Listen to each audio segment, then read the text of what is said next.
So, what are some of the barriers to KRAS G12C therapy development for our patients? So, we talked a little bit about heterogeneity in patients. Not all patients with KRAS alterations have just a KRAS alteration.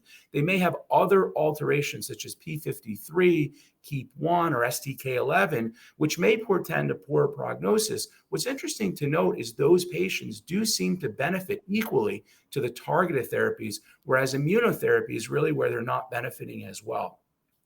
You also can develop acquired resistance. So that's a selective pressure. When we treat with a KRAS inhibitor, we select for resistant clones or resistant alterations where the cancer learns how to outsmart the therapy.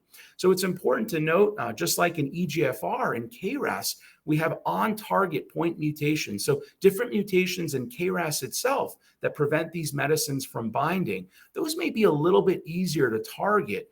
What's more difficult to target are off-target resistance mutations or bypass track alterations. And we've seen quite broad heterogeneity here of, RET fusion, for example, RAF fusions, other MAP kinase alterations, even EGFR alterations in this patient population. So it's really a complex problem, and we need to start thinking about combination strategies.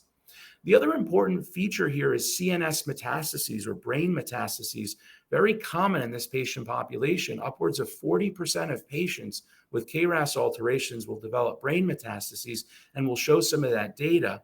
And then lastly, toxicity and tolerability. We know how important that is for our patients who we're taking care of in clinic. So these therapies do have some toxicity, primarily GI toxicity with diarrhea, some nausea, and some bloating. So effectively treating these.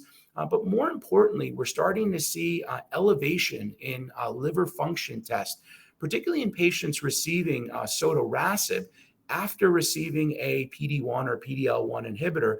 And I'll show you some of the data where we're concerned about combining these agents together in the front line, where we may see toxicity, liver toxicity, when we combine a G12C inhibitor with PD-1 inhibitors such as pembrolizumab.